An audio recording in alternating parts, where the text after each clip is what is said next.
Hey all, we are in the fifth week in a blog series looking at the life of Jesus. And it's all premised on the idea that if we want to live like Jesus and have the results of his life, we should imitate how he lived.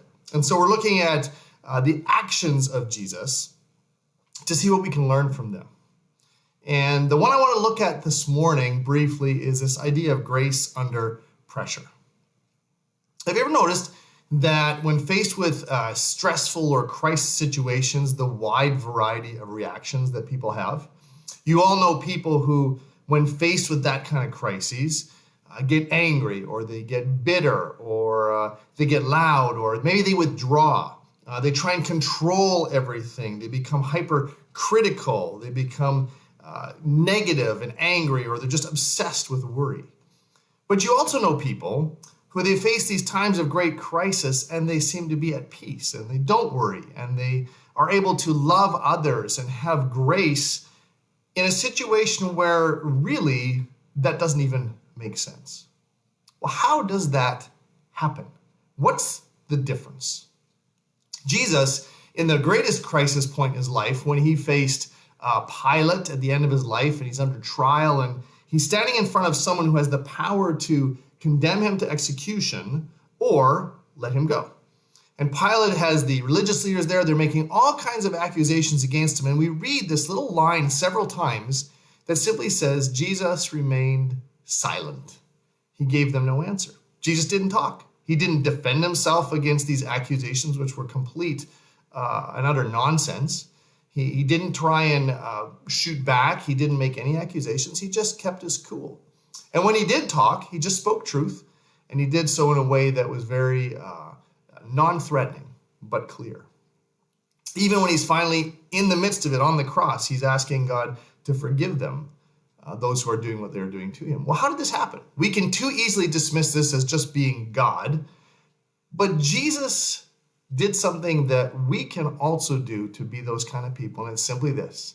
He practiced and developed the skill of grace under pressure. If you read the life of Jesus, time and time again, he showed or exhibited that kind of grace. It didn't matter if it was the crisis at the wedding where there was no wine, or if it was when people questioned him or the Pharisees opposed him. Sometimes he was frustrated because it wasn't sure that his disciples were even getting what he was teaching. Other times it was the opposition from religious leaders or disciples abandoning him and going away. In each case, he practiced this idea of grace. He responded with love. He went and spent time with his Father. He prayed. He sought the affirmation from his heavenly dad, and he did not take out any frustrations on people. And so over the course of his entire ministry, he developed that. So when he finally reached the crisis point, the biggest thing in his life, this wasn't new. It was just something that he did.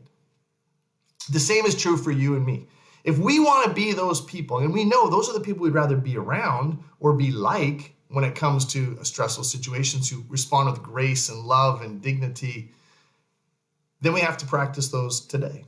In the little things, in the little crises that we face moment by moment. When things don't go our way at work, when people around us are frustrating, when they don't keep up to our expectations, when we can't control things, we have a tendency to want to get worried.